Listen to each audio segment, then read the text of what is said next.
What happens when you get into debt? I'll do what I want. I will punch you clean through that window. And you can't. You think you can tear my family apart? Or won't pay it back. I can't pay you. I can't pay you. We meet the High Court enforcement agents who are pushed to their limits. You bugger! Get out of here! Somebody's going to get hurt. Dealing with desperate debtors. Fields!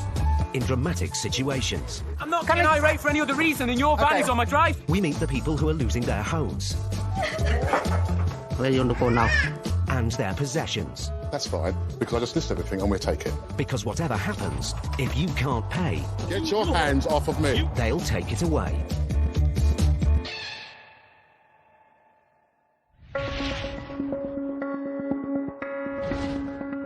In the UK, there are currently over 8 million adults who are struggling with debt. The Citizens Advice Bureau in England and Wales dealt with just under 4,000 new debt problems every day during the first quarter of 2016.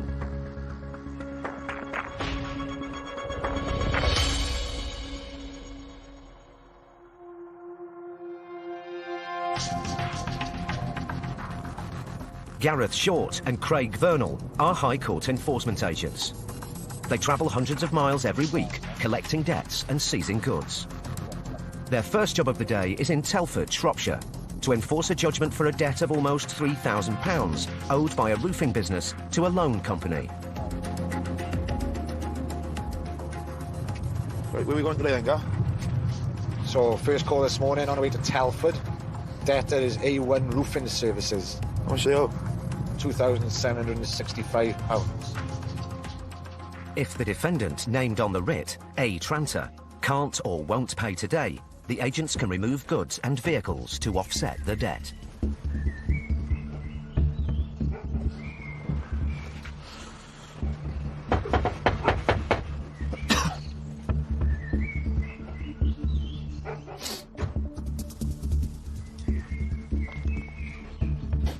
Hello, looking for A. Tranter, please. Who's that? Sorry? High Court enforcement agents, we are. I've got an Tranter here. Trantor? Yep. No, Trantor. no. Looking for A1 Roofing Services. No. No? I've spoke to you on the phone. I said High Court I enforcement. spoke to a woman on the phone and I said, Okay. I've never heard of this. I've had letters which I've returned Okay. because there's no one at this address. Do you have any proof that you're not at this address? How can I prove that someone's not at this address? Council tax bill, tenancy agreement, mortgage statement. Wait there a second, I'm just having my kitchen redone, so... But Gareth's paperwork suggests that Mr. Tranter does live at this address. They need to investigate further. So you don't know this gentleman at all, do you?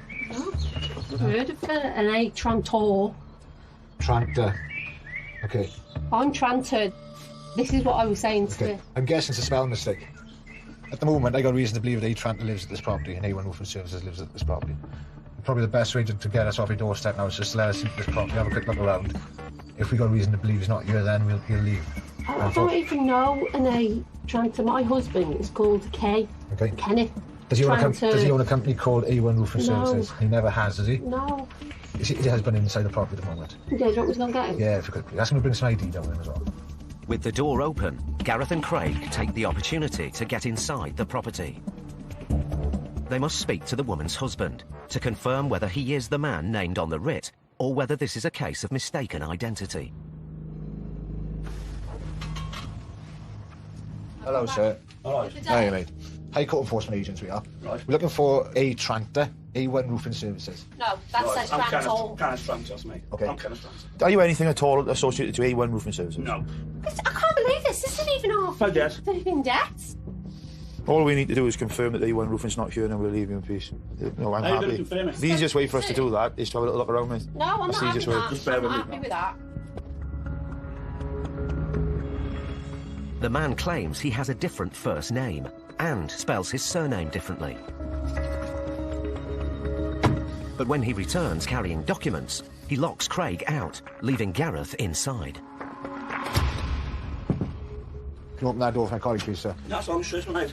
Step back in there, shush. No, I'll open that door to my colleague. No, you won't. No, Excuse me. it's like, I know you Excuse me, mate. It's a mate. classic kidnapping. Fucking big baby, man. Just fucking get in there, will you? If you want to kick off like that, we'll just look around the property. Not a problem, mate. Fuck's sake, man. Not a problem. Despite the man's growing agitation, the agents can't leave until they're satisfied he's telling the truth. That is who I am. Kenneth Tranter. Kenneth Not Andrew. A. But Gareth spots his middle name written on one of the documents. Kenneth Andrew Tranter. Yeah, Okay. that's who I am. The man confirms his middle name is Andrew, but Gareth suspects he could be using it as his first name. I got reason to believe A. Tranter is you, sir. I'm Kenneth Tranter. Kenneth Andrew Tranter, A. Tranter. No, I'm Kenneth Tranter. That's who I am. I'll just show you that, okay? Yeah. At the moment, I've got reason to... I cannot get a loan. I'm not allowed to get a loan. Okay. So if you've got a document with a loan signature on it, if you show me, I can prove it to you. Okay, with the greatest respect, how would you know, if you're not A. Tranter, how do you know why we're here, sir?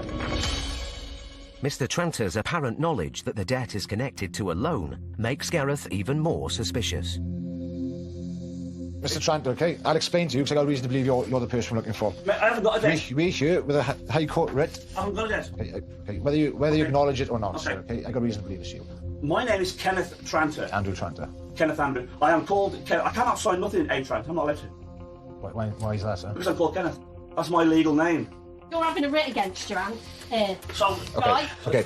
Because With great respect, somebody you just called him Andrew. No, I said you're having... I didn't say Andrew. Okay, and Yeah, and...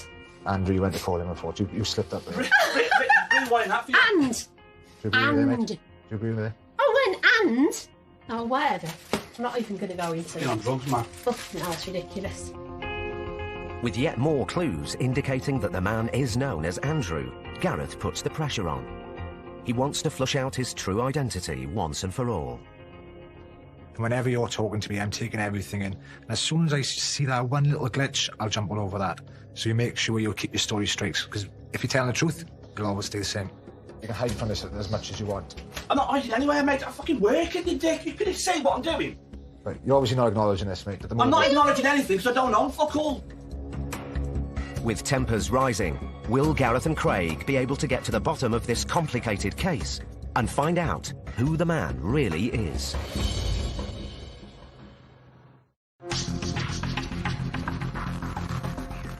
High Court enforcement agents Gareth Short and Craig Vernal were in Shropshire, chasing a debt of almost £3,000 owed to a loan company by A1 Roofing. I've had letters for this, which I returned, so I wrote back, not known at this address. The man they met claims he has a different first name and spells his surname differently. I'm Kenneth Tranter. Kenneth Andrew Tranter, A. Tranter. No, I'm Kenneth Tranter. That's who I am. I'll just show you that, okay? Tensions rose as the agents suspected the man was the defendant they were looking for. I'm not acknowledging anything because I don't know. Fuck all. Now Gareth and Craig need to try and get to the bottom of this mystery. If I said to you now, open up the back of the van and have a look in there, if you had nothing to hide, someone would just do that. Do I have the van for you? Yeah, if you don't mind, it would be great, because if The van is full of shit, mate. So all we're saying, mate, is just cooperate with us a little bit, and we can get our job done, we can get out of here. There's all sorts in there. Yeah, okay. What's the invoice book on the dashboard? Just have a quick look, mate. Thank you. Craig discovers an invoice made out to Andy Tranter. Come on, mate. You use the name Andy, didn't you? No, mate, I'm caught. A lot Your of name might be Kenneth, but your name's Andy. You use your Andy, mate. Day to day, you use Andy. I've seen enough. Sorry, mate, but I've seen enough of it. The agents are confident they have enough proof that the man calls himself Andy and that he is the A. Tranter named on the writ. I've done nothing. The invoice book in the van is Andy I've got Andy an Tranter. invoice in there with one name on the Andy Tranter. I did that fucking years ago. Yeah. Using emotions is just part and parcel of the job. Once that's out of the way, that's when you start coming back down to the debtor's level, having a decent chat with them, just to get the result you want. Despite all the evidence to the contrary, Mr. Tranter is still standing his ground. But he can't provide proof that there's been a mistake made. His wife starts to cooperate with the agents. I saw this. Well, what do we do? I don't know. There's a couple of different options for you, sir. There's going to be a conclusion to this case today while we're here.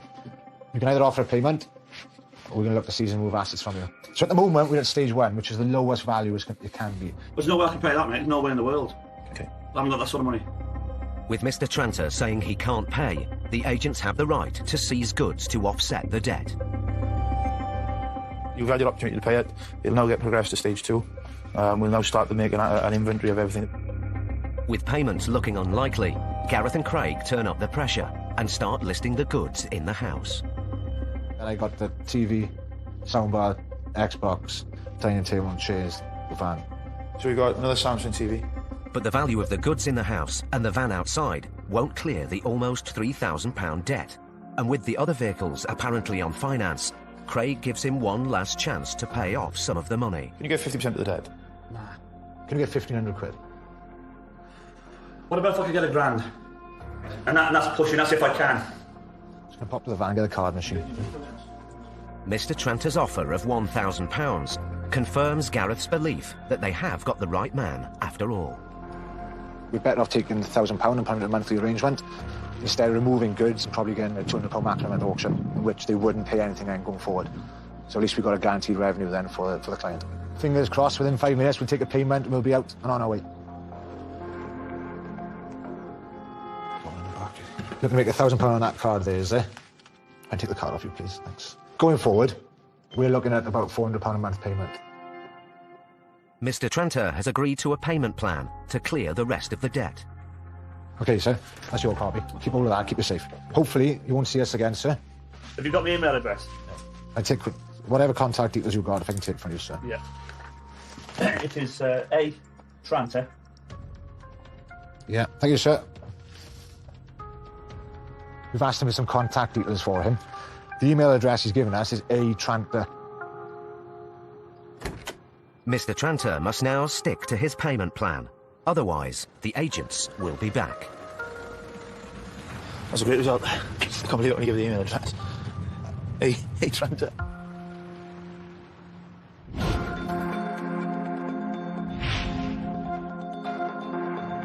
Government figures released in 2016 reveal that the number of homeless families with children in temporary accommodation has seen a 50% increase since 2010. Last year, nearly 40,000 families were accepted as homeless by their local council.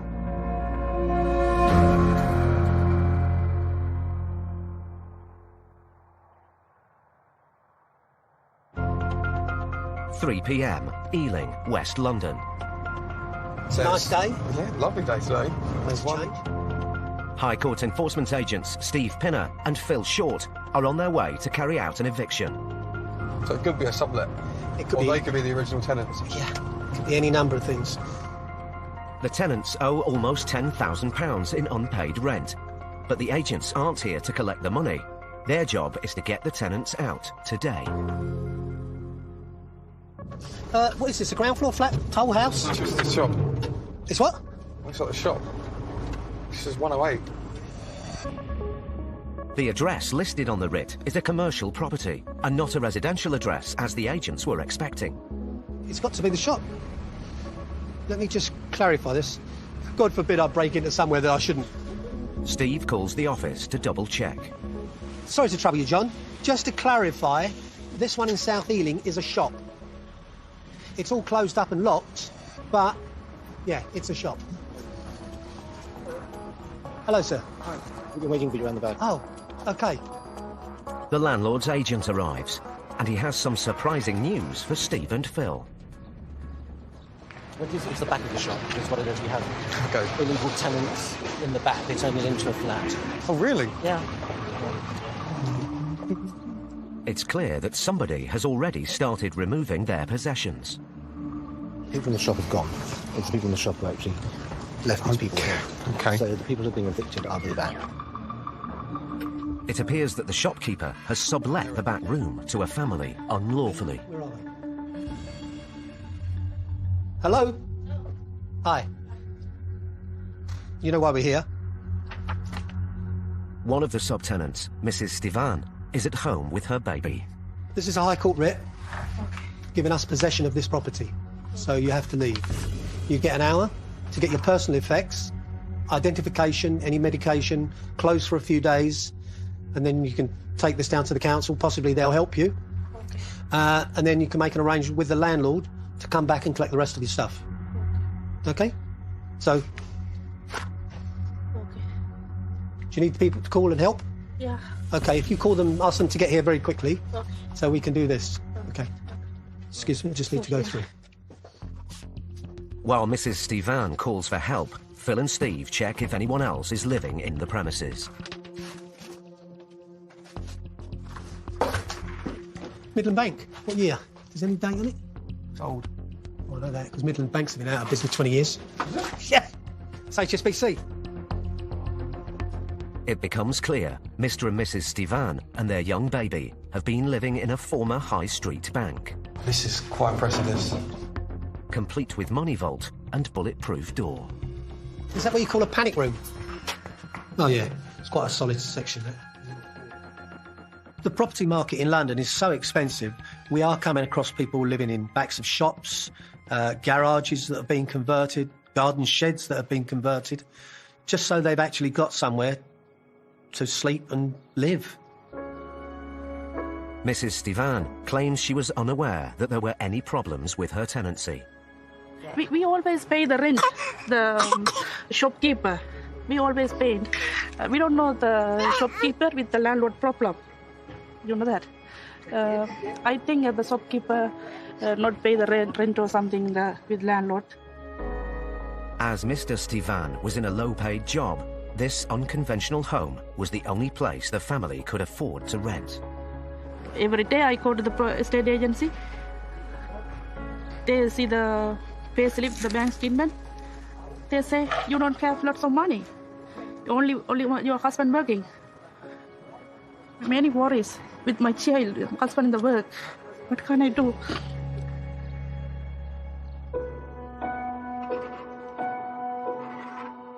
A neighbour arrives to lend a hand.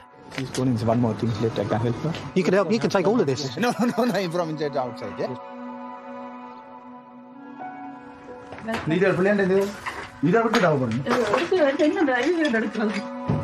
But he can't offer them a bed for the night. I can't help them. This is not easy. You're a family. If a single person, I can, but this is the family of difficult.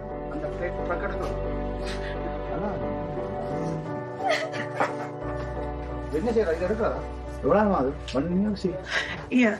6 months. 6 months. The problem is when people rent sometimes off the internet or wherever they find these landlords, 9 times out of 10, the landlord isn't the landlord. He's a tenant. So he's subletting to people to make money off of them and possibly not paying the landlord.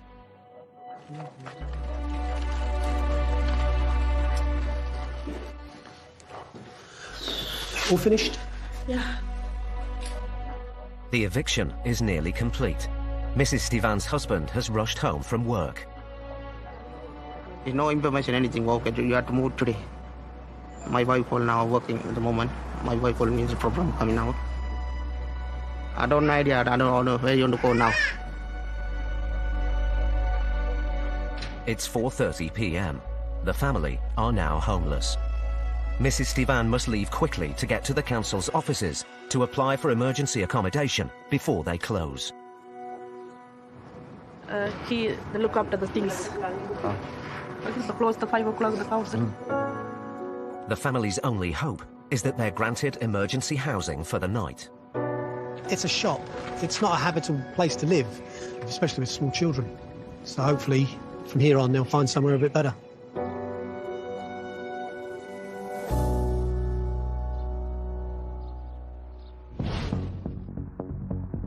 Phil and Steve have dealt with a sensitive situation.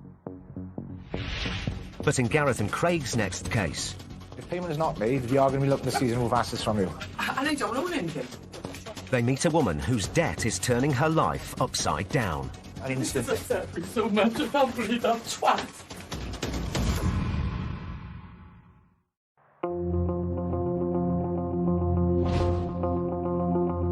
Personal debt in the UK is rising. Recent figures show that people owed almost £1.5 trillion in 2016. The average total debt per household, including mortgages, is almost £55,000.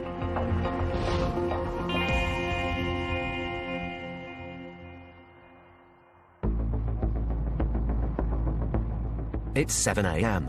and High Court enforcement agents Gareth Short and Craig Vernal are back on the road, this time in Carmarthenshire, Wales.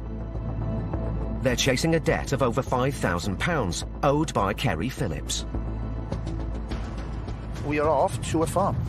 going to see a Kerry Phillips in Treforest. How much is it not show? It is currently £5,652.40. The debt is for an unpaid vet's bill. Hello. It's an little bath, mate. Spotting 2 cars parked outside the house, the agents block them in. If they belong to the debtor, Kerry Phillips, they could be seized if she can't or won't pay today.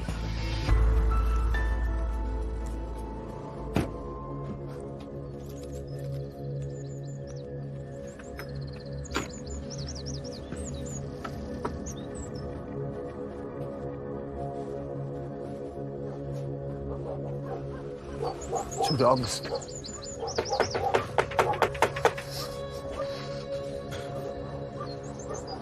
Movement upstairs.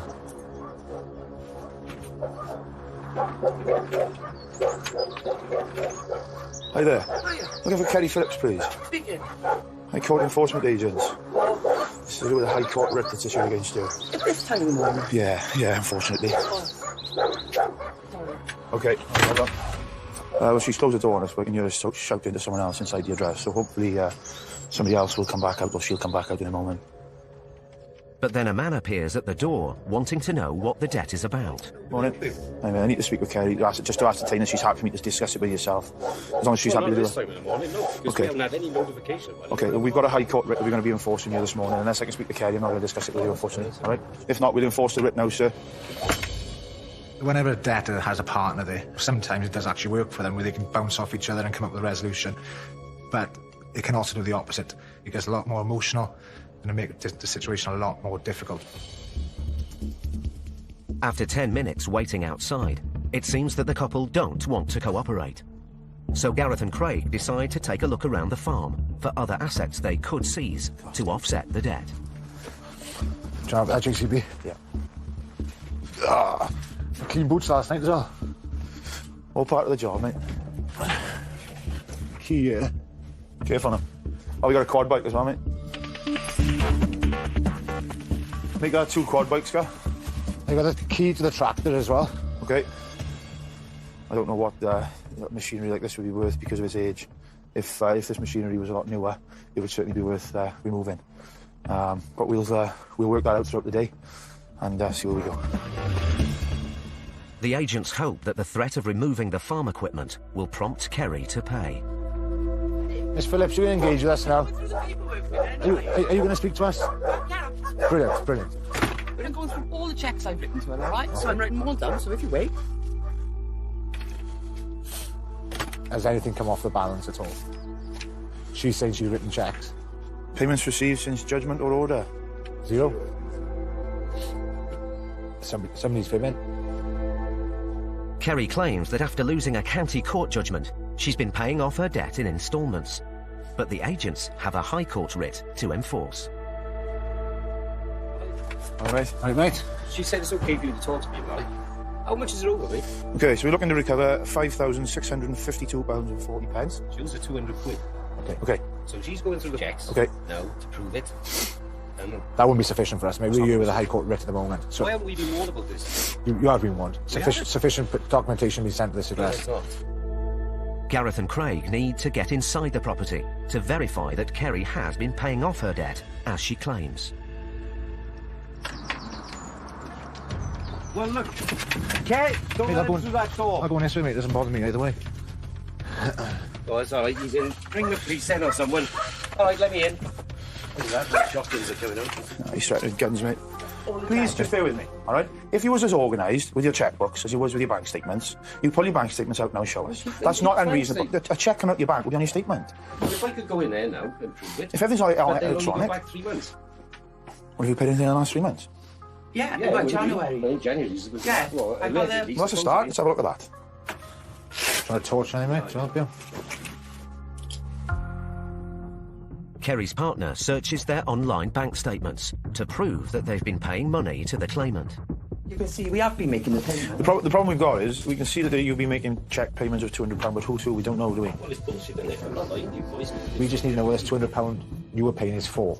Because it could be for rent or use of the land or anything like that. Do you get me? Whenever you walk inside a property, we're constantly scanning for information. We're constantly reading that person, what they're saying. Is there any little chinks in their armour that they're lying about? So we're constantly looking for that one little thing that we can bite onto. Look, on any one of these checks, there was a where it says cunt. That's her. Well, him, her husband or boyfriend. Because the payments are not going to her, they're going to him. Yeah. The cheque stubs show that Kerry has been making payments to the claimant. Craig calls the office to try to get to the heart of the matter. Oh, Craig, you're right, mate. Job. What's the story here, mate? There's some evidence here to show that they've been making cheque payments sent to the client. Now, they've got it on the bank statements. We've got nothing on the writ to say that any payments have been made. Yeah, I'll try and contact my client now and call you back in 6 months, mate. Brilliant. Thanks, John. Cheers, mate. Cheers, mate. Bye. While the agents wait for the office to call back, Craig wants to know more about the case. Where's this debt come from? Her dog. Her dog. It's our dog. It's all about the dog then, is it? She came up here and had a dog loose on the yard. Her dog went for her and they had a massive fight. And her dog caught his leg in the drain down there and broke his leg. So she took me to court and I lost. So, but I have not. And obviously on my payments, honest to God. No, obviously this debt then is for the cost of like the vet's bill and everything. Yeah. Hello. Yep, no problems, mate. Leave it with me. 2 seconds. The office calls back with some news. I've entered in I've put credit on the system for the payments made. The balance is £2,033 and 52 pence. Yeah. Thanks very much, John. Cheers, Craig. Cheers, mate. Bye-bye. It seems that Kerry has been making substantial payments, but the claimant failed to notify the office. But she owes far more than the £200 she thinks is outstanding. What's the verdict? With the costs and the balance that's currently outstanding, it's now £2,033 and 52 pence. All right, so that's where we're at with it now. Payment we made by debit card, cash, bank transfer. It's normally an instant. So much, I can't believe that twat. Whenever somebody starts going into detail and you can see it as heartfelt and emotional, that's when you see that they are being genuine. You can see it has actually hurt them going through this circumstance. And when you start to sympathise with them, they can see that. And that's when you're both on the same level and you both get a better conclusion out of it. The agents have been at the farm for over 2 hours. Kerry's partner decides to pay off the balance in full. Brilliant. Job done. He's going to write you out a handwritten receipt now as well, so you've got both of them. Right then. Thanks for being decent, both. Oh, you're welcome. All right. Your next call is as nice as ours. What do you think? Nah. Take it easy. You can open the van so I can put this file in there. The client's been waiting for their money since early 2014, it's a number of years. And we've got the matter concluded today. I think it's, for the client's point of view, it's a great result. And yeah, we're happy.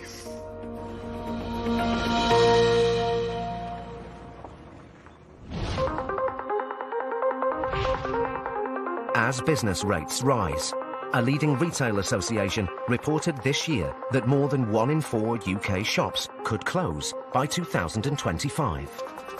The situation is particularly acute in London, where commercial rents have risen by 180% in the past 5 years.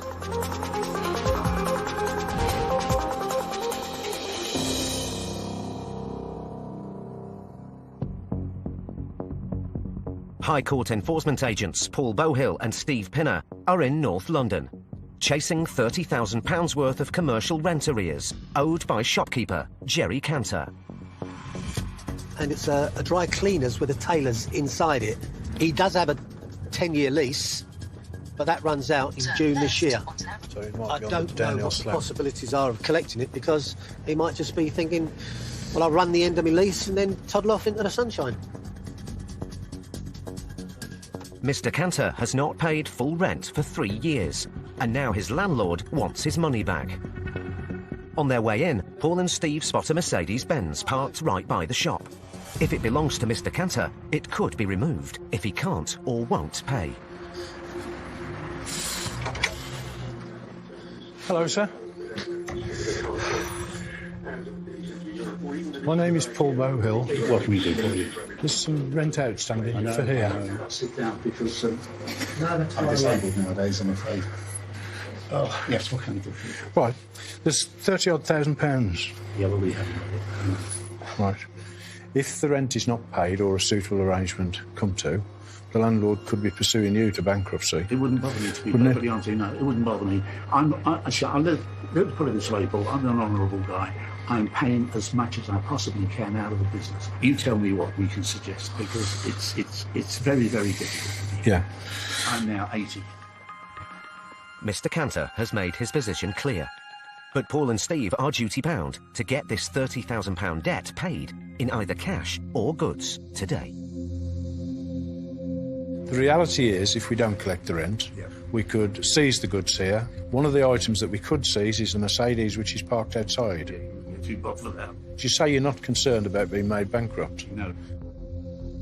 I think if I'm dealing with older people, it is a generation thing, so people are more likely to assume, quite rightly, that I've got a sympathetic view. The reality of the situation is that no matter how sympathetic I might be, we will still try to achieve the best result for the client. We will never, ever prejudice the client's interests in favour of any other thing. With payment looking unlikely, Paul goes outside to update the office. We need to speak to the landlord to see if it's acceptable to him to remove the contents of the shop and take the car and sell them. All right, John. Thank you very much. The bloke appears to be a straightforward and honest person, if you like. If the landlord says we've got to shut the shop today and take it all away, I don't have a problem with that. I suppose the only concession we would make is we'd probably give him a lift home. The office calls back, and Paul hears a very different side to the story. Right, spoken to the landlord. Yeah. He's claiming that the guy's pulling the wool over his eyes. He says in 2014, the defendant, Mr. Cantor, sold his flat for £715,000. Yeah. And he knows that there are funds available. The obvious piece of kit that we would take today is the car. Okay, I'll speak to the client and see if we can get that arranged for you. Yeah, thanks very much. Bye. It seems the agents are caught in the middle of an ongoing dispute. But will Paul and Steve be able to recover the £30,000 they came for?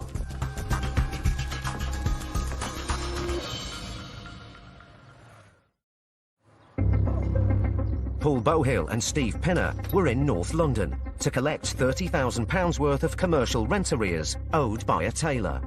What can we do for you? There's some rent outstanding for here. The debtor, Mr. Cantor, claimed he wasn't concerned that his livelihood was at risk. The landlord could be pursuing you to bankruptcy. It wouldn't bother me. He said he couldn't pay. £30,000. Yeah, well, we have.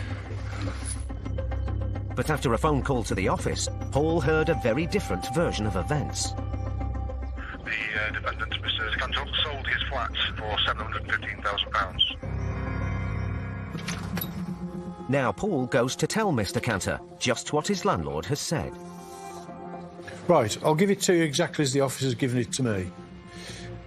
The landlord thinks you're lying because you sold your house 2-3 years ago for £750,000 and you're obviously sitting on a gold mine, you can afford to pay, and they want us to continue to take your car away, take everything away now, really. I can't believe it. I'm disabled. Yeah. Have you got a disabled badge?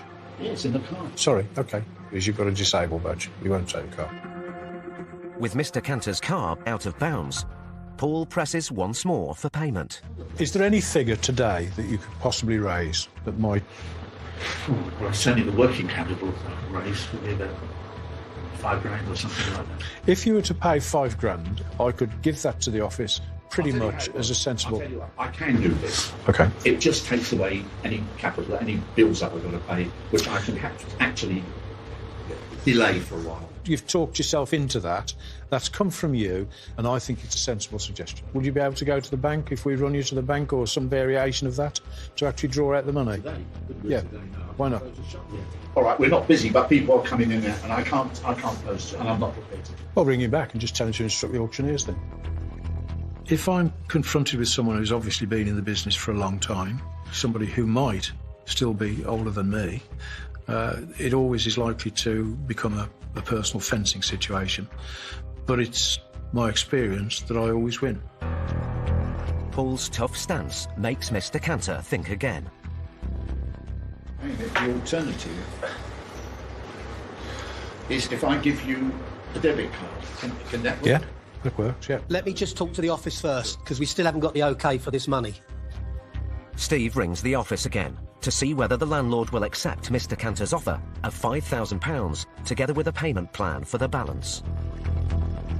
£5,000 is acceptable, Mr. Stephen. Can you forward over some photographs of the items we're looking at? Yeah. Copy of the inventory, and then I'll speak to the client or the landlord in this case and see which way they want to go with that. OK, well, give me 5 minutes and I'll come back to you.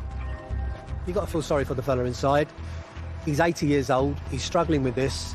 In all fairness, he'd like to walk away, but it's in his name. That's down to the landlord's choice to what he wants to do.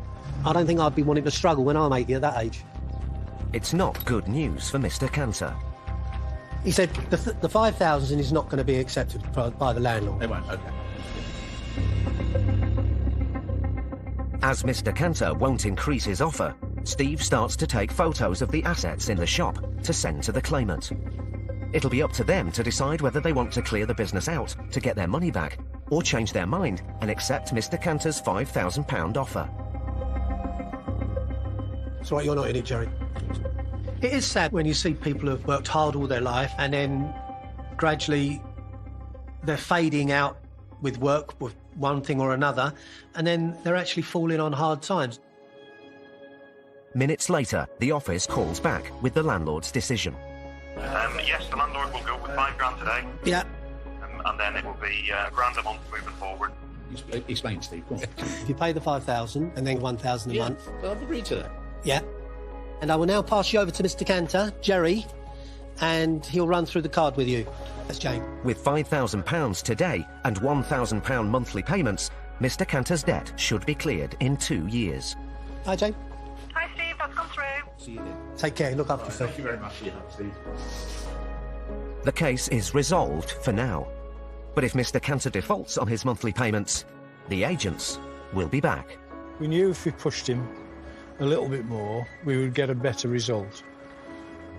So we had to go through part of the ritual dance. And eventually he did what we really wanted him to do. He volunteered the payment of £5,000.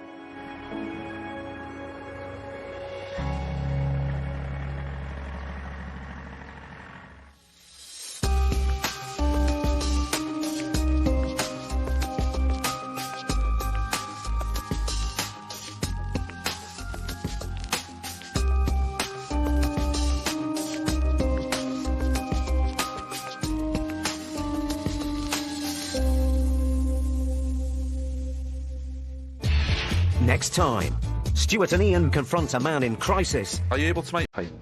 Yes, I can. Okay, that's fine. Shut up. While Paul and Steve handle the fallout of a bitter breakup. Now I'm left with nothing, and she still wants to have something off my table that I haven't got.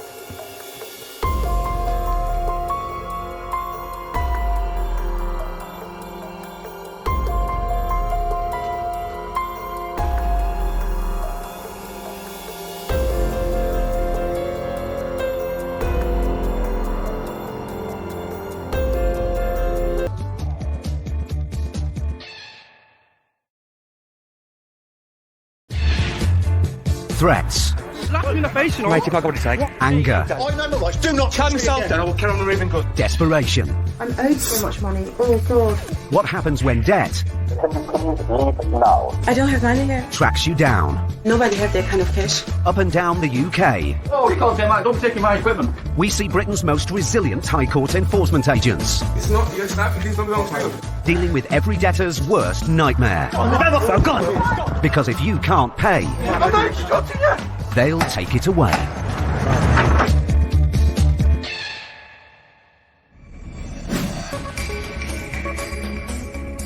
County court judgments against individuals in England and Wales rose to the highest level in over a decade during the first quarter of 2017. Nearly 300,000 judgments were issued during this period, marking a 35% rise from the previous year.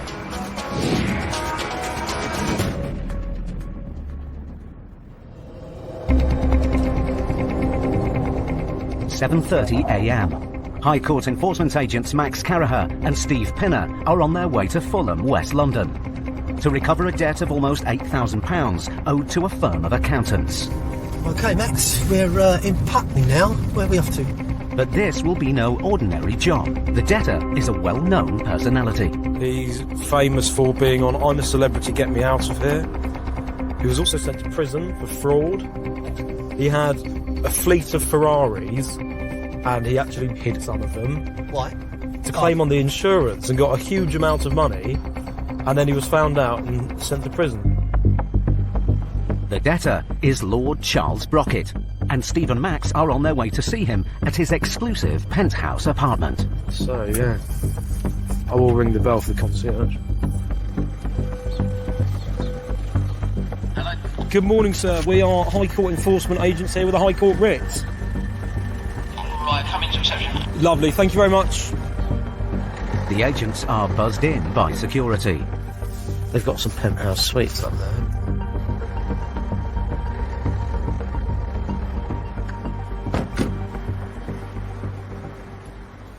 Good morning, sir. Are you the security here? Hello. Not a problem. My name's Max Caraher. I'm a High Court enforcement agent. I'm here with my colleague Steve Pinner. We've got a High Court writ for one of your residents. Who? Mr. Brockett. Mr. Brockett. Can you mind if I give him a call? The security guard calls up to Lord Brockett's apartment. Is Charles there? Oh, they're away. I've got people here from the High Court. Yeah, 1 second. This is the family. Yes, not a problem. Hi there. Who am I speaking to? I understand it's not a convenient moment, but unfortunately we're commanded here. We should explain that when we're upstairs. Cheers, bye. Thanks ever so much, sir. It appears that Lord Brockett is away and that his mother and stepfather-in-law are staying in the flat. But the agents have the right to remove goods to offset the debt, even in his absence. Good morning, madam. Sorry to bother you. You've got to go through. Go through? But as Steve and Max enter the flat, they're in for a surprise. The apartment is crammed with valuable antiques and artwork. When I walked into the flat, I thought I'd walked into an art gallery. I mean, there was very few spaces where there wasn't a picture or a painting or something. It was just crazy, phenomenal for where we were. The agents have all the leverage they need if Lord Brockett can't or won't pay. But now Max needs to find out where he is. We're here for Charles Brockett. What's it in connection with? We're enforcement agents.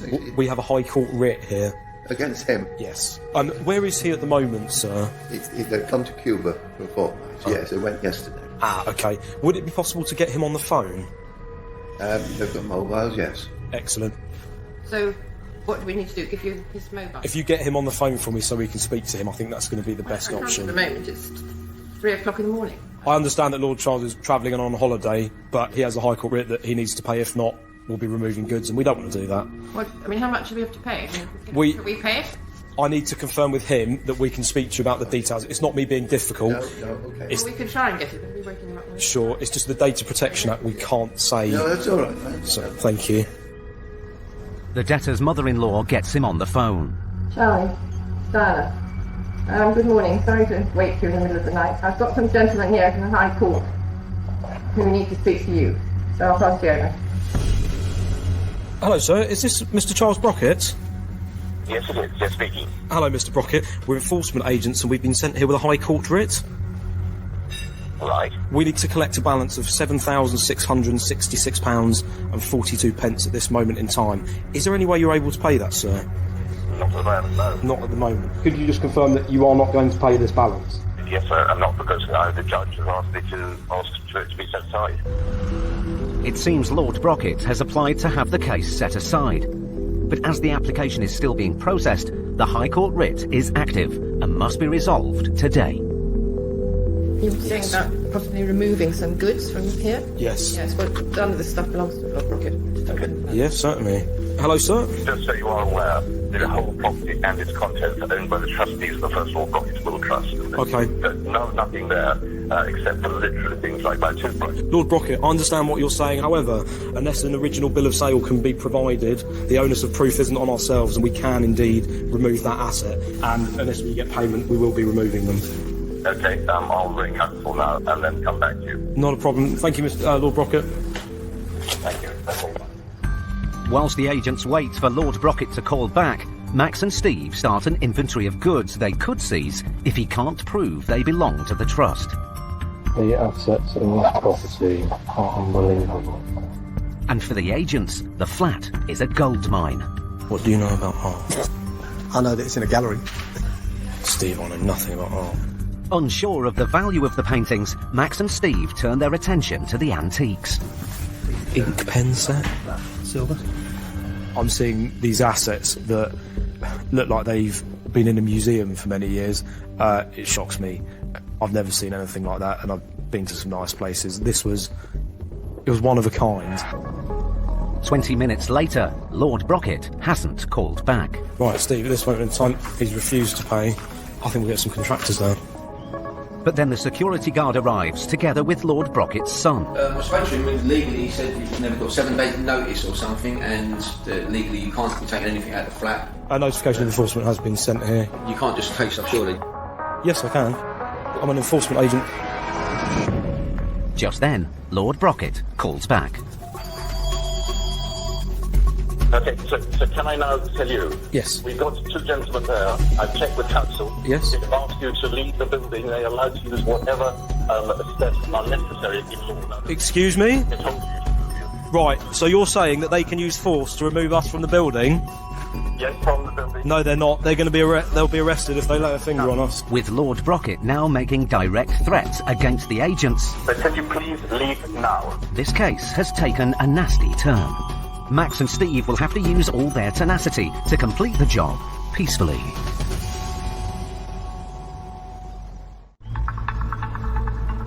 Max Carraher and Steve Pinner were in West London to recover £8,000 owed by Lord Charles Brocket. Good morning, madam. You've got to go through. Go through? Lord Brocket's in-laws were looking after the flat while he was on holiday. Is there any way you're able to pay that, sir? Not at the moment, no. But when Max explained they were going to start removing goods to cover the debt, I think we'll get some contractors down. Lord Brocket started to make threats. We've got 2 gentlemen there. They told you to move you. No, they're not. They're going to be they'll be arrested if they lay a finger on us. But can you please leave now? Now Max has got to make Lord Brocket understand that he has every right to stay in the flat and complete the enforcement. Right, I'm now going to start removing goods from your lounge, okay? They are going to stop you doing that. Believe you me, if they do, then they'll be arrested. Then by who? By who? The police. Can you hand the phone back to the gentleman? Yes, certainly. I know you're following orders from your boss. If you obstruct us, we have to call the police. With Max standing his ground, Lord Brocket tells his son he must let the agents stay. Now they must get this case back on track. We've been here for quite a long time now, so we are going to do a physical removal. What have you taken? Well, I identified the clock, the writing set. How do you know the value of what you've taken? We'll leave an inventory, madam. At auction, it gets about 10 to 20% of the actual value. Can we get this back ever? If the debt is paid for. Maybe those heirlooms, you know. Debt doesn't discriminate between the rich and the poor. You could be at the top end of society or right down at the bottom. Debt will affect us all at some point in our lives. But then Lord Brocket calls again. Okay, Charlie, I'm going to pass you back to the... I'll explain it. It seems he now wants to negotiate. If you was to settle this debt at present, it would be held in a company client account for 14 days. And then that would leave everything in the flat here, untouched. If you're successful in your winning of the case, it then gets returned. Is the full amount that we pay today refunded?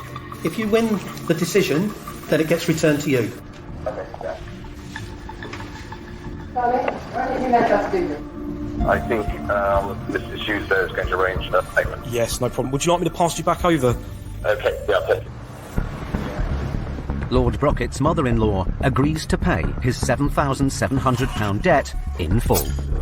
That's gone through absolutely fine. Everything's put back where it is. We're all sorted here. Thank you for your time. I do apologise. The agent's perseverance has paid off. Thanks very much for your time. Take care. So, cheers. I think this just goes to show that he's not immune from the law. What a flat, though, with the artwork, etc. Gosh.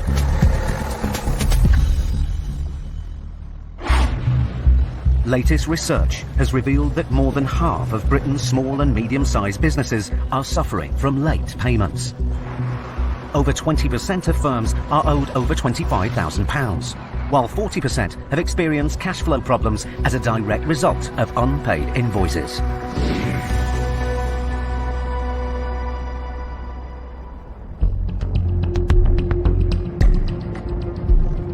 Next case then, mate. High Court enforcement agents Matt Highway and Gary Ball are in Coventry to recover a debt of £10,000 owed by City Leisure Coventry Limited, a company which runs a local pub, the Watchmakers. Looks like it's going to be nice today, isn't it? Doesn't it? The business owes the money to a contractor who carried out refurbishments in the pub, but wasn't paid the full amount of their invoice. Looks like there's lights on the inside, though. The contractor took the company to court and won. And now payment must be made in full today. All the lights are on.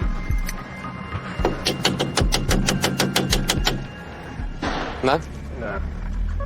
The pub appears to be empty, but former publican Matt thinks on his feet. Just get the other side of that, mate. Who's going down? Me. Yeah, you are younger, like. Yeah. That's it. Use all your armed forces skill there, mate. Get in there. It's one thing pub landlords always forget to lock a cellar drop. Always. But down in the cellar, Gary is in for a surprise. Who are you? My name's Gary Ball, High Court Enforcement. We're after City Leisure Coventry Limited. Long gone. Long What gone. are you doing coming through my cellar door? Well, that's it. Get No out. means later. Get out. City I'm Leisure afraid don't- Get out. I'm afraid. Right, get out. City Leisure I'm don't afraid. occupy. Okay, I'm going to film everything you're doing. How fucking dare you walk into my property? I can't risk. Not for fucking me, you ain't. The address Not I for have. fucking me, Well, the you address ain't. I have. City Leisure, they don't occupy here anymore. Okay. Right, so get outside and I'll show you the paperwork. You can show me here now. You are? You can show me here now. What, in the fucking cellar? Get the fuck out of my pub. Get out of this pub Call the now. police, then. I'll fucking call the police, you cunt. How dare you? City Leisure don't occupy here. Who's that for? City Leisure. Right, come here. After hearing the aggressive conversation, Matt quickly goes to join his colleague. Get up here. Don't shout. But the man has left the cellar. Where is it? I don't know. Hello. Yeah, all right, yeah. Right, Oh, yeah. first of all, No, you settle down. Get your hands First off of all, me. Get your hands settle off- yourself Get your down. hands off me. Calm yourself down. I know my rights. Do not touch Calm me yourself again. down, Don't simple as that. touch me again. Calm yourself down. Fucking breaking into my pub. We're here with the Ritz, sir. No, you're here Yes, with we a writ are. for a City Leisure No, company, right? We're which here for a isn't the writ occup- with this property. Right, that is against City Leisure. That company's gone into Well, answer the liquidation. door when we knock it then. The man claims a new company now runs the pub and that City Leisure Coventry Limited has been wound down. But the man's reaction has raised Matt's suspicions, so he checks his case notes. What's your name, sir? My name's Steve Carvel. Your name's what, sorry? Steve Carvel. That's one of the directors of the company. It doesn't matter. Oh, okay. It doesn't matter what the director of the company are. That company is gone. The company's registered at this address, and it's active on Company's House. Okay. Okay. You're a director of that company. Yes. Right, so why are you not dealing with the issues that it's got? Matt's notes show that Mr. Carvel is the director of the debtor company, City Leisure Coventry Limited, and that it's not gone into liquidation, as he claims. So we're here today for the balance of £10,765.86. City Leisure. If that's not paid, we're going to be removing goods from the property today. City Leisure don't own it. Okay, well, as far as I'm concerned, they do. Your writ is for a previous occupier. It's not, is it? It's for you. No, it's not. Your City Leisure... Excuse me, no. Coventry. No, that's a separate legal entity. That's a limited company. With Mr. Carvel insistent a new company runs the pub, he shows Matt and Gary paperwork, which he thinks proves his claims. Watchmakers Leisure. Yep. Company occupy here. Yep. Insurance certificate. Watchmakers Leisure. Non-domestic rates. Watchmakers Leisure. VAT. Watchmakers Leisure. City Leisure and nothing to do with this premises. I've shown you all the evidence. That's from the solicitor. That's the licence to occupy. That's Watchmakers Leisure. What are you going to do? It appears that Mr. Carvel has set up a new company, Watchmakers Leisure, to manage the pub. If the assets have been transferred to his new company, they can't be seized. But Matt needs proof. Have you got a full inventory of everything that's in the property that says it belongs to somebody else? And the day that it was paid for? Ownership of goods. That's the inventory of the goods. Right, this document's a year old. Yeah? It's supported by that is the licence to occupy from the solicitors. Yeah, that's not relevant. The document is not proof that the fixtures and fittings have been legally transferred to the new business. Matt turns up the pressure. Would it be fair for me to assume that assets belonging to City Leisure Coventry Limited would be here? Unless shown otherwise. Unless I'm shown otherwise. There you But go. I don't think I've been I yet. think you have. All right, okay. Well, unfortunately, that's my judgment to make, not yours. We often get told, that business is not active anymore. It's been wound up. It's gone bankrupt. Whatever the argument is. However, we've checked with Companies House to make sure that we're attending the right registered premises, to make sure that the company is active, and to make sure there is no winding up petition against the company. With no proof that the goods belong to Mr. Carvel's new company, Gary and Matt start an inventory of assets. Do you know how many of them stalls there are? 1, 2, 3, 4, 5, 6, 7. But then suddenly, Mr. Carvel seems to want to negotiate. Just so I understand, mate. Mm-hmm. What's the amount that you're claiming? £10,765.86. I just want to put this to bed. Just over 10,000 quid. Because categorically it'll be empty this afternoon, you realise that, don't you? Fair enough. See what you can raise, I was a publican for 15 years, so I know the score. We do have to use the High Court writ and the powers from it wisely. The last thing we want to do is remove goods from a business for their employees, to lose their jobs. However, if they're not working with us to try and get this paid, that's the only course of action we do have. The agents have now been on the premises for half an hour.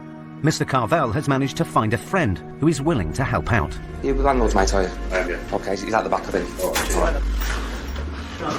Yeah, of course, yeah. Okay, Steve. I'll be honest, mate, I don't think it's going to be enough. Is there anybody else that can top it up? Mate, I can put the call in for you. I don't think it's going to be enough, to be honest, but I can ask the question. Is there any other avenues you can try? Nothing. I'll give him a ring and see what happens. Just give us a minute. Matt goes outside to see whether Mr. Carvel's offer is acceptable to the claimant. I managed to speak to the director, who is the director of City Leisure, and he's making an offer of £2,000 today. It'll be refused, mate. You've got to try harder. If we came somewhere along the halfway mark, yeah. All right, I'll have a chat with him and I'll come back to you. Cheers. Matt goes back inside to break the news to Mr. Carvel. The indication is that the only way that they would not remove today is if you got somewhere near half. See what you can do to increase on what you've offered, right? And then I'll give another go. All right. Minutes later, Mr. Carvel returns with another offer from his friend. 3. That he's like literally clearing out his own business. He's like literally clearing it out. Literally. It seems that a £3,000 down payment is the best Mr. Carvel can do. But Matt has a solution. Are you open this weekend? Yeah. How much would you take over the weekend? On average? 6. You could pay 3 today, 2 on Monday, and then 2 payments at 2.8. Yeah. 281, 81. 281.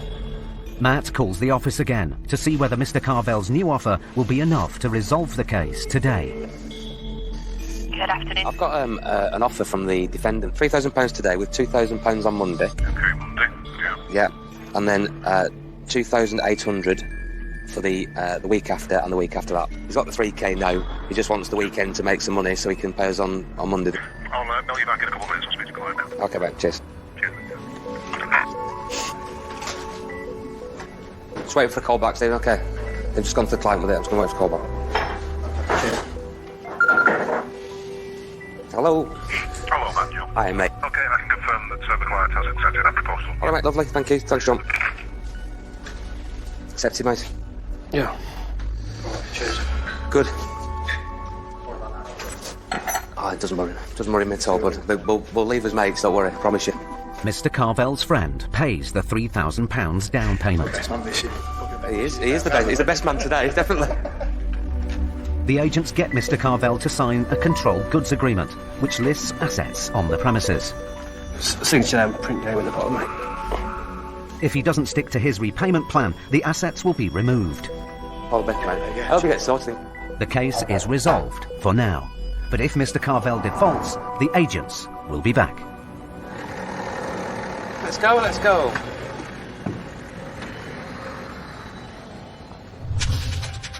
Matt and Gary had to calm an angry debtor down to get a result. But in Max and Paul's next case, they meet a woman facing a financial crisis. I'm owed so much money. Oh, God. At risk of losing what little she has. Well, what goods will you be thinking to? Everything of value.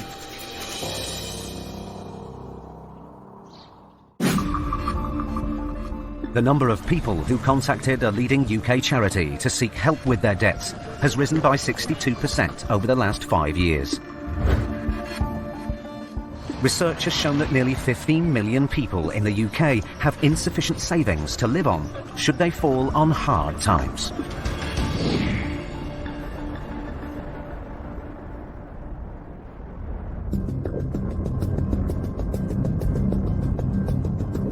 High Court enforcement agents Max Carraher and Paul Bowhill are on their way to North London to recover a debt of £18,000 owed by a recruitment consultant to a dissatisfied client.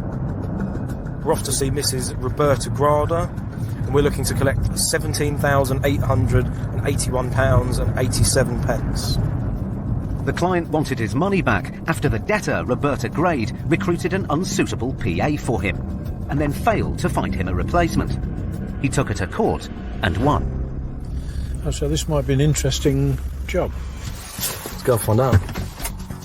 If Roberta can't or won't pay today, the agents can remove goods to offset the debt.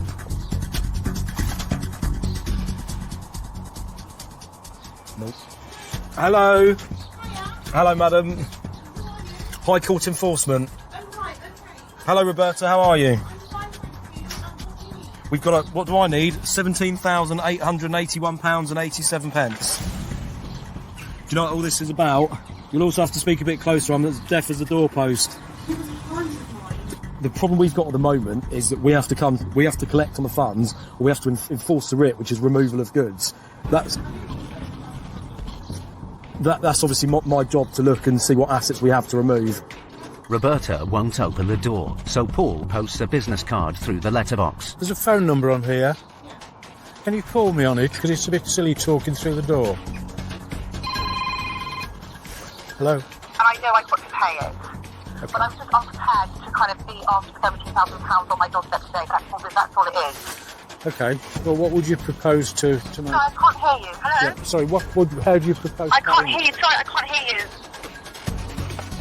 Right, speak to me through the letterbox so we have no breakdown in communications. I'm a realist. I don't expect you to be able to pull out £18,000 out of your pocket. We need to come up with A, an arrangement, and B, I need to get something to pay off the client. We are in a really tight situation. Yep. Like at this side of Christmas, I'm just waiting for sort of money to come in. If you say that to me, then we have no other option but to enter your property and remove goods. It's critically important to gain access to the property under a writ of control as soon as it's possible and peaceably. Unless we're in the property, we can't make an assessment of the debtor's capability to pay the debt. Without access to the property, we can't even enter into the negotiations. Realising the agents aren't going to go away, Roberta finally lets them in. Sorry. You just come as a double act. She's keen to tell the agents her side of the story. I'm an agent, so I found him a secretary to support him in his business world. But then he fired her. Right. And then wanted me to replace, which I and you couldn't find anybody to replace? I spent a year. So he's suing you for what? And then all the time he was like changing the goalposts and what he wanted. Okay. I want someone part-time, I want someone full-time. I spent a year. So he's saying he had to hire somebody else, and that's what I owe him like a refund. I decided not to go to court to fight that because it's all his word against my word kind of thing, and I didn't have any sort of money to sort of, get a legal team behind me. The only option I can see at the moment, if we can't get a down payment, is removing a large number of goods to cover part of the debt. I mean, I could do like £150 like today. No, if that is the case, we'll have to seize goods. Well, what goods will you be thinking? It will be everything of value. This is a route that both my colleague and I really don't want to go down. If we get a down payment, it changes the complexion of it. It really changes everything. I'm owed so much money as well, that's the problem. Okay. I'm owed so much money, oh God. With payment looking unlikely, Max goes to do a vehicle check on the car parked outside the house. Hi, can I speak to somebody to do an HPI for me? Yeah, it's on finance. What are the T&Cs of that finance? 60 months. I'm afraid checking out. Whoa. Okay, cheers. Take care, mate. Bye. With the car out of bounds, the agents look around the house for any other assets they could seize. There doesn't seem too much of any value, but the agents' actions have prompted Roberta to act. Oh God, let me call my husband and see what we can do. When people are trying to find the money, if I can see that they're making a conscious effort, this could be making phone calls, getting their other half on the phone, a real effort to show that they are trying to resolve this problem.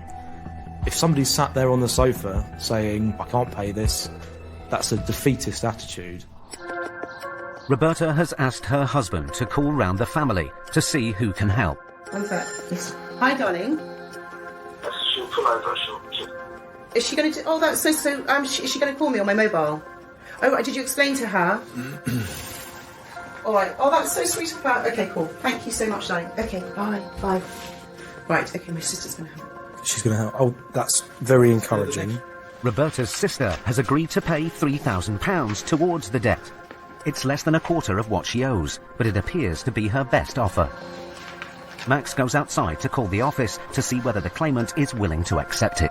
Could you give me an indication as to what the client would accept as a down payment so we don't have to remove what little she has? The client would look like they want at least £4,000. That's 4,000. Alison, what I'll do, I'm still unsure if she can get it, but I'll say, look, 4,000 is the absolute minimum that the client would take. Absolute minimum, that's what I've got on here. Okay, Alison. It's not good news. What did they say? £4,000.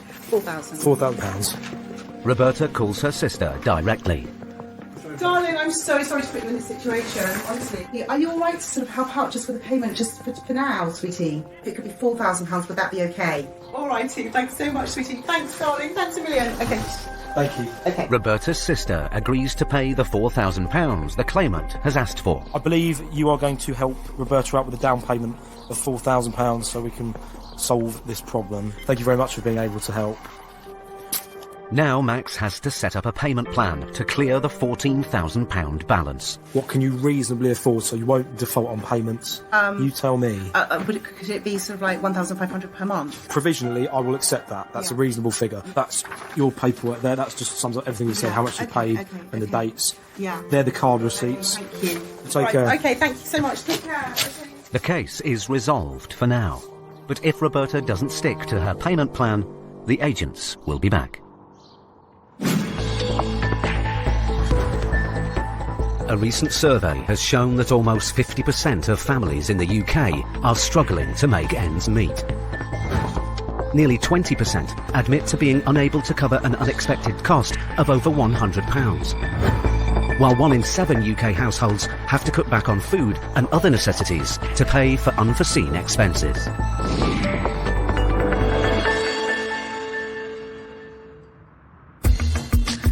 High Court enforcement agents Matt Highway and Gary Ball are in Smethwick, West Midlands, to recover a debt of almost £6,000 owed in unpaid nursery fees by Linda Mkulsia and Charlie Isiora. Who's next, somebody? Childcare again, mate. Childcare. They, between them, owe £5,875.72 to a children's nursery. The debtors received government help with their childcare fees directly, but failed to pass on the money to the nursery, and now they must pay the £6,000 they owe in full today.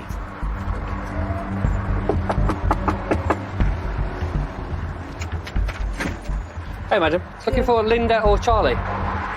Linda or Charlie? Linda Mkulsia or Charlie Isiora? No, my name is Angel. How long have you lived here, madam? I've been living here now for a year. 1 year? Yeah. Okay, just stay with me. My name's Gary, this is Mass. We're both High Court enforcement agents. Yeah. Here today with a High Court writ. Are you renting, or have you bought? I'm renting. You're renting. Have you got a tenancy agreement? Or a no, council tax bill? No. Could we just have a look at your identification as well, please? Yeah, Okay, thank you. As this is the address on the writ of control, the agents have every right to stay and investigate further. Gary makes peaceful entry into the property. Madam, just a passport or a driving license. There you go. Please, you can come in. We can come in. We've got a High Court writ. The woman shows Gary her driving licence. You're Angel, yeah? Yeah. What's your date of birth, Angel? Yes. Your date of birth? Oh, my date of birth is What's your date of birth, madam? That's quite easy. Give me a driving licence, which I don't think is quite real. Huh? What do you mean? No, don't take it out of my hands. What's your date of birth? My date of birth is 9th of March, 1986. That doesn't look real to me, that driving licence. It's a bit different to mine. Anything you want to think is up to you. I'm showing you my identification as you ask. Right now, you are really embarrassing me in my neighborhood. Okay, we're just making our checks, man. We're just doing our job, all right? To the quality of it. Presented with what looks like fake ID, the agents are now even more suspicious that Angel really is the debtor they're looking for. We'll just have a quick look round, sweetie. Make sure this person's not here, okay? Matt looks for paperwork to prove his hunch. Do you know where your tenancy agreement is, madam? We can get this matter resolved. I don't have a tenancy agreement. He's my husband who does with everything. But then, upstairs, Gary finds a bundle of letters. What's that letter? It's Linda. An open letter. I had letters coming here. Okay. They are all addressed to the debtor, Linda Mkulsia. Something's not quite right here, is it? We used to open letters, they come You used to open other people's letters? Sorry? Okay. Letters, they come to this house, we open them. It's a bank letter with a new pin. You Linda, madam, are you? I'm not Linda. Because in my house, right, there's letters to me, and that's it. I found that. New pin for a bank account, 3 weeks old. If you've been in this house a year, why is this lady who we're looking for still sending a pin to your house then? And you're opening it, and it's in your bedside table? I said all the letters that come here, I used to open it. Something's not ringing through here, madam. This is becoming a joke now, it's serious. Is it? I don't think it's funny. Despite the evidence to the contrary, the woman is still denying she's the debtor. But then Gary spots a handbag. Is this your bag, madam? Yeah. It is your bag? Yeah. Definitely your bag. I've just found it on the kitchen table, yeah? Yeah. Tell me why there's a Matland card for Linda in there, then. In her bag. When we reveal that someone's lying to us, it puts us in a strong position. It opens up the defendants into realising that, you know, the game's up. We know who you are. Time to deal with it. I think we found the right person, haven't we? I think we have. Linda card as well. Your bag, madam. Okay, so you're obviously Linda, aren't you? Okay. My real name is Linda. Linda's deceit has been exposed, but will the agents be able to get the almost £6,000 they came for?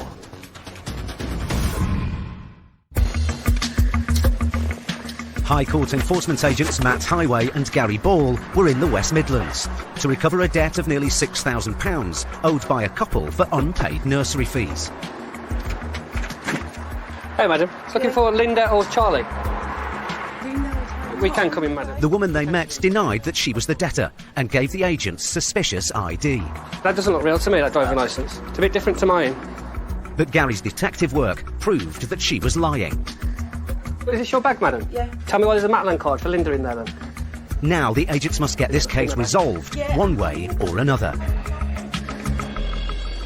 you want to start telling the truth? Okay. Is there any reason why you lied to us about who you are? The reason is we are no longer together. I wasn't working, so he was the one paying the bills. He was the one paying for the child's school. This is not my business. Unfortunately, it is, isn't it?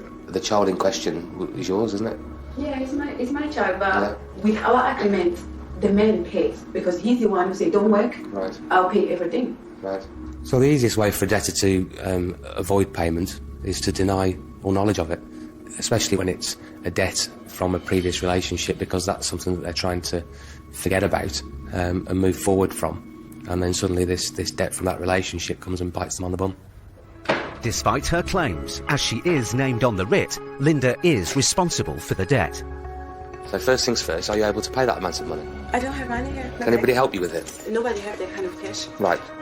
With Linda saying she can't pay, the agents start looking around the house for assets they could seize. And they're in for a surprise. 2 Cartier bracelets here, mate. If they are real, they're worth thousands. We'll seize those. Rolex watch. DKNY watch. Gucci glasses. 2 very lovely rings. Big diamond rings. I can, I'm afraid, madam. In the bedrooms, there appear to be thousands of pounds worth of designer goods. We've got a DKNY handbag.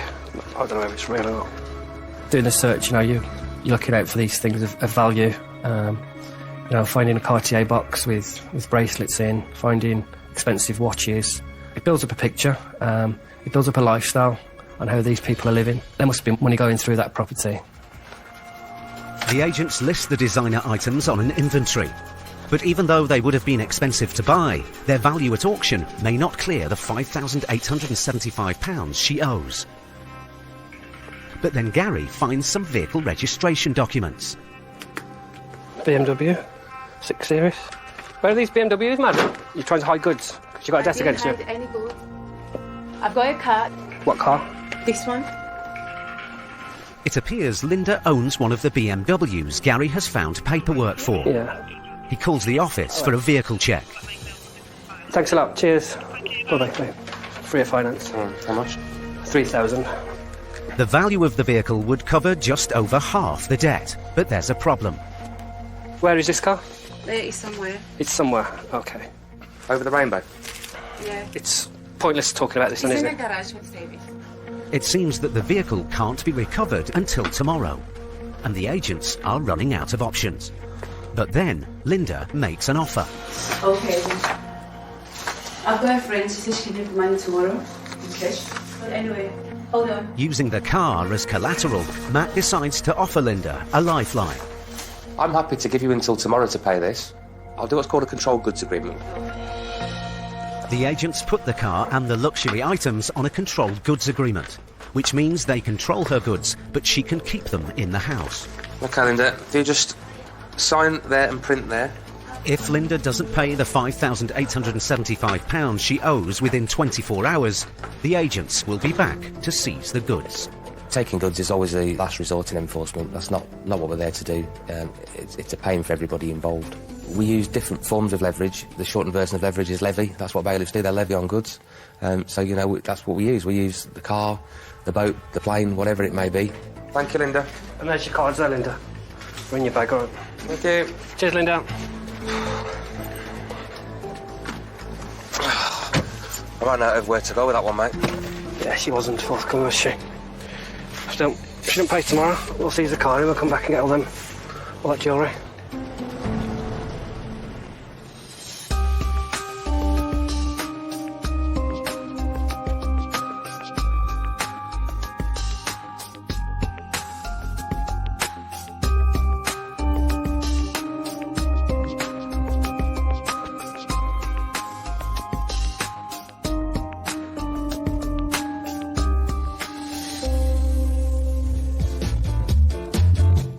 And the Can't Pay agents are back at 9 next Wednesday night. Tomorrow night, the youngsters who just want to make friends but are being moved on again. Gypsy Kids, Our Secret World is brand new at 9.